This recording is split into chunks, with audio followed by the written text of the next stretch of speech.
Today is Friday, January 29th. Welcome to this edition of Nevada County Now. Today's episode, we're talking vaccine rollout, local businesses, food drive, and more.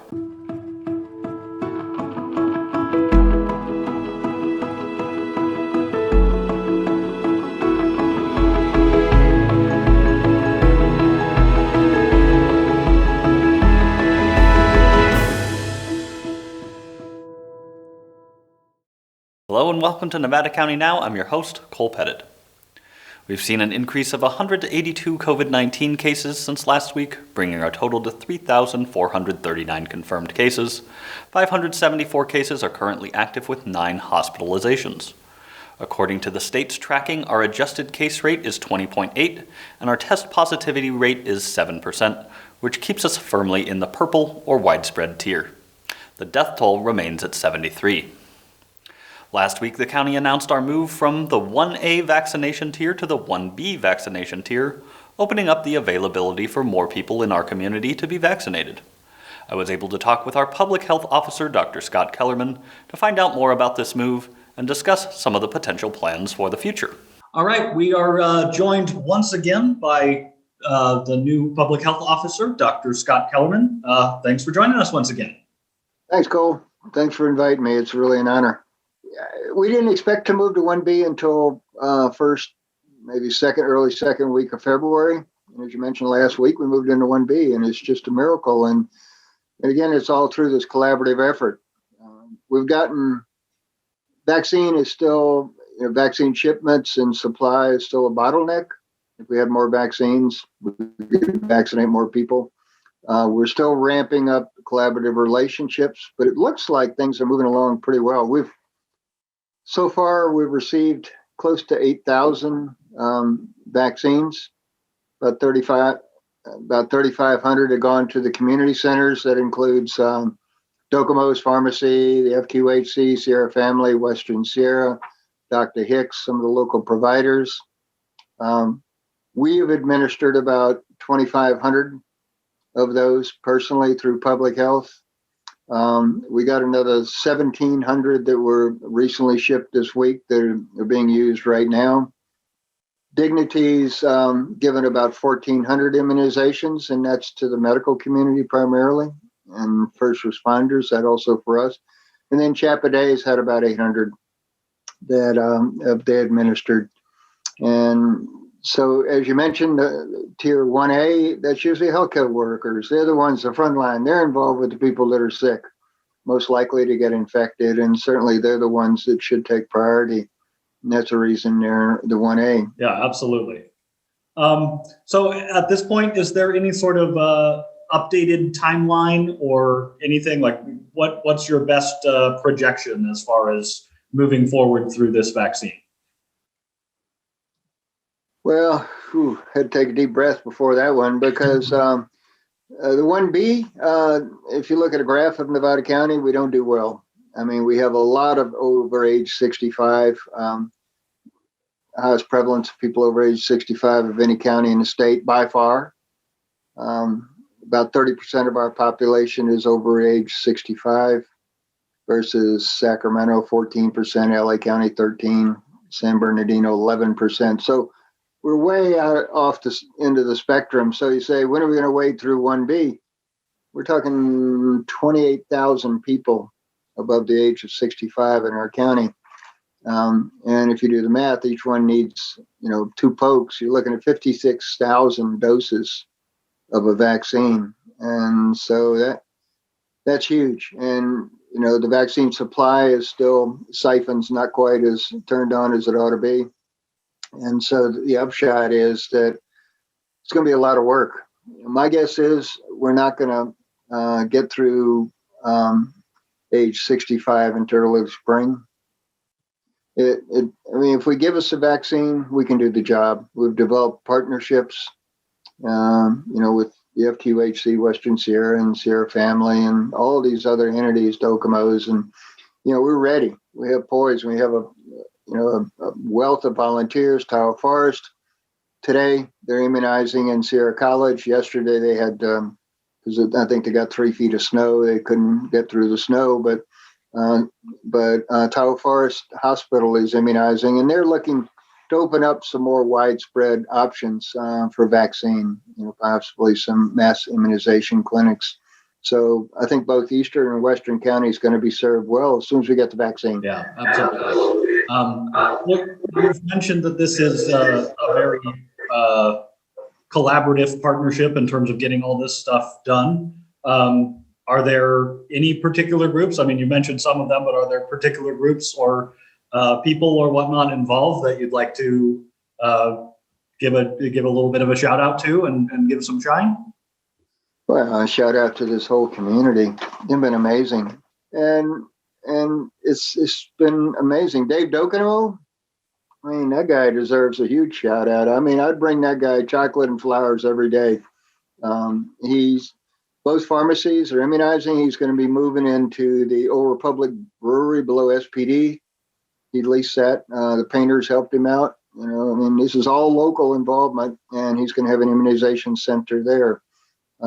Western Sierra, if you drive up there, they got a big tent. A little chilly today for the tent, but they put up that tent so they could help out with immunization, not only their own patients, but other patients in the community. They say, let us know how to help. And the same thing with Sierra Family. Dr. Hicks up at Yuba Docs, he's been exceptionally engaged. And big shout out to Brian Evans and Kimberly Parker at the hospital. Those guys rock. When I first came to Nevada County in 1981, this was a community hospital. It was owned and run by the community and built by the community.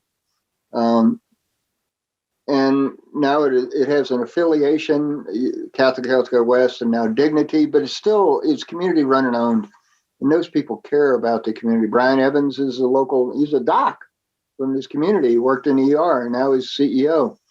And so it's a community hospital, and they know the needs of the community. And so they've helped us out. They've given us a building, Whispering Pines, and they helped renovate it. And Rotary came along and cleaned up the front. So things pristine. And we're hoping to have that as an immunization center and a place for information office and an opportunity to serve the community better.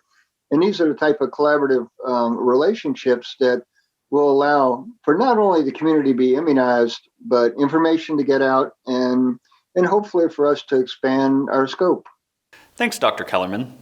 And remember, to stay up to date with the latest on the COVID vaccine, you can sign up for text alerts by texting vaccine info to 828-211. You can call 211 to speak to a call specialist, or you can visit mynevadacounty.com/coronavirus/vaccine. As we begin the process of transitioning back towards whatever the new normal will look like, it's important to take a look back at some of the lessons we've learned through this whole situation. With that in mind, our political correspondent, Mary Jane Hunegart, decided to take a look at some of the challenges state and local officials faced with regard to restrictions and enforcement, specifically focusing on food facilities. Hello, Nevada County. I'm Mary Jane, a fellow citizen of Nevada County and Nevada County Now's political correspondent. Monday brought big news to California with Governor Gavin Newsom's lifting of the COVID-19 related stay-home order. With the stay-home order lifted, and we being in the purple tier, bars, breweries, and distilleries must still remain closed unless they serve food.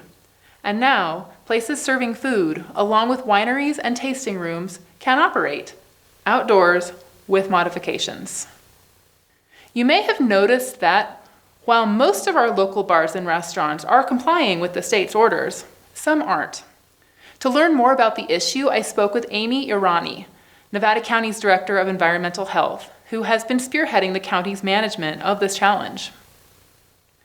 At the beginning of the pandemic, back in March when we had our first statewide stay-at-home order, Ms. Irani estimates that of our 500 plus food facilities throughout Nevada County, did you know we had that many? I didn't know we had that many. Less than 1% did not comply with the restrictions or modifications, or even closures. So we're only talking about a handful of places. But if you think about it, that handful probably serves at least several hundred people, which in a pandemic is not insignificant. Given that the businesses that don't play by the rules seem to hold on to an unfair advantage over those that do, the county has fielded hundreds of complaints about non-compliant food facilities, ranging from restaurants to bars. Much of these complaints come from seeing people eating indoors. You may have noticed that local non-food serving bars have paper over their windows.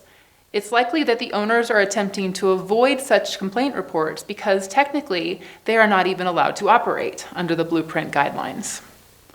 But businesses feel that state-mandated restrictions and modifications are a violation of their civil rights. There's actually nothing in California food law that says if there's a pandemic, restaurants need to shut down their businesses if they don't comply with restrictions and modifications. There is a state law that a health hazard can shut a business down, which seems like it's relevant. Toward the beginning of the pandemic, there was communication from California Public Health that restaurants operating as usual could lead to a mass spread. However, and importantly, that specific hazard was not clearly defined. Back to Nevada County. Ms. Irani's goal for environmental health has always been and continues to be to build a fruitful partnership between regulator and industry for business success with mutual respect.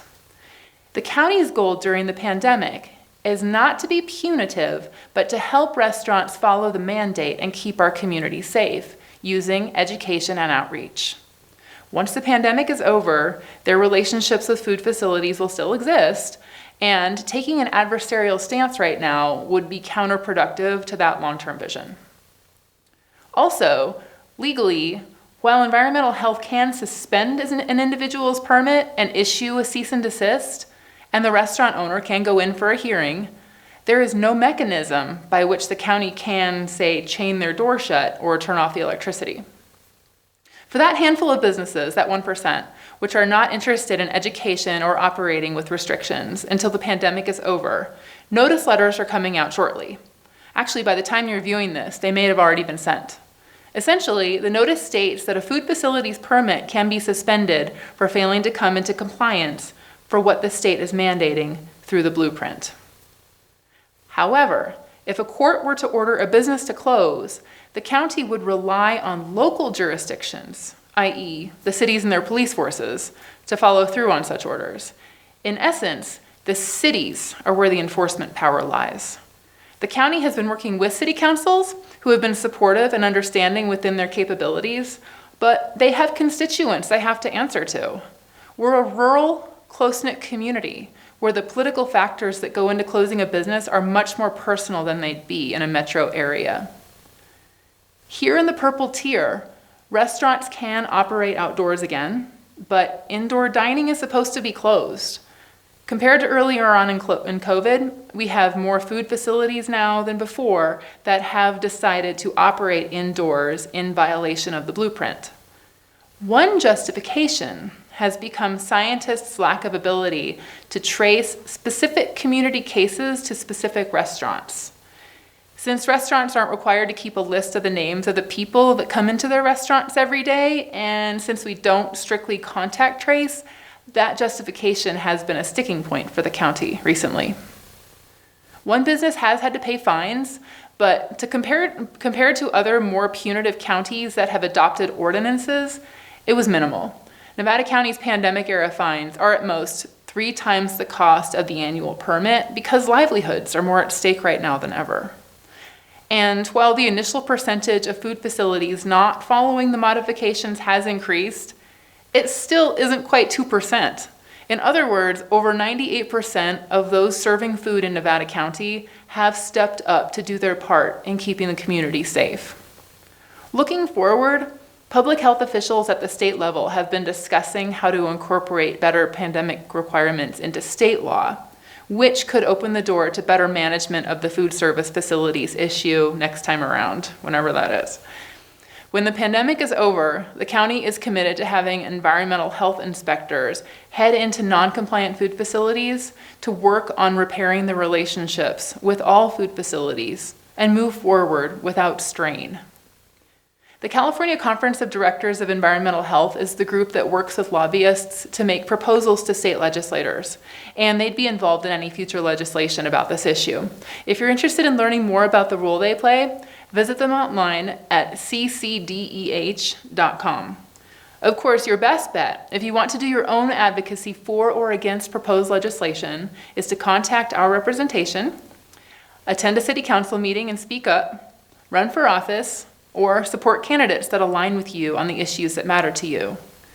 If you have a question about politics you'd like me to try my best to answer, please email Nevada County Now, attention Mary Jane. It was my privilege to bring you a brief political piece today.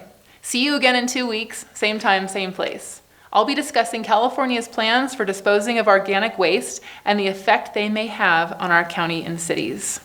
Thanks, Mary Jane. Pretty much all businesses have been affected in one way or another by this pandemic. For some, though, it's been surprisingly positive. With many of us staying home more than usual, some of us have decided to take on home improvement projects. Sonora Slater decided to see if this widely discussed national trend has had a similar effect on our local businesses. Thanks, Cole. From the Instagram bingo games that abounded in April, to the Marvel TV shows that are keeping people occupied in the early months of the new year, the world and our community have proven creative when faced with nearly a year of various levels of COVID-19 shutdowns. One trend that has seemingly remained consistent is an increase in do-it-yourself home improvement projects. Perhaps predictable considering how much more time many people have been spending within the confines of their property. According to an article published by NPR, home improvement spending in the United States reached all-time highs last year. The article said that Porch.com, an online marketplace that connects homeowners to contractors, had been tracking U.S. Google searches for home improvement work over the past few months.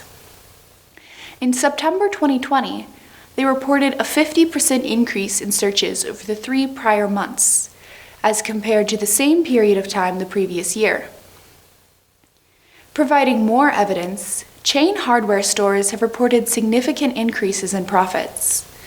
The Home Depot third quarter results from November 2020 included a quote from Chairman and CEO Craig Miniar that said, "We saw the continuation of outsized demand for home improvement projects, which has led to sales growth of more than $15 billion throughout the first 9 months of the year." I talked to a couple of local hardware stores to see how this national trend has impacted our Nevada County community. Penn Valley True Value hardware manager Matt Bumman said that their store has absolutely felt the effects of the surge in home improvement interest. According to Matt, stress levels have significantly increased due to the combination of an overload in demand and a very small staff as many workers have left resultant of the pandemic. He said that they're expecting another crazy year in 2021, rather than the surge being just a temporary trend. All departments of their store have been hit with the challenge of more demand than supply has available, with specific shortages rotating between items. Right now, there's no way to get caulking guns, he said. At one point, there wasn't a garden hose in sight for a month. Greg Fowler at B&C Ace Home and Garden Center mentioned a similar struggle to find supply sources. He said that when the pandemic began, they anticipated a reduction in sales, but have experienced the exact opposite. People got tired of looking at 4 blank walls, so they said, "Let's paint, let's add trim, let's work on the yard," Greg said. He expressed less certainty than Matt about how this year's sales will compare to last, saying that while he does expect profits to be up from 2019, he's unsure if they'll be up from 2020. However, he seemed to be on the same page as Matt about the struggle to find consistent staff. According to Greg, many employees have been out because of possible exposure to COVID-19, or because they just don't feel comfortable working due to various state lockdown orders. The pandemic has affected everyone in different ways. For some stores and corporations, it's decimated their profits and left them struggling to stay afloat. But for others, the shifting priorities of consumers over the past months has sent more business their way than ever before. Still, this doesn't mean that they aren't also experiencing challenges from COVID-19. Predictable ones, like staff shortages, and perhaps less predictable ones, like a garden hose frenzy. At the very least, no one can say that the pandemic hasn't earned its title of unprecedented. Back to you, Cole. Thanks, Sonora.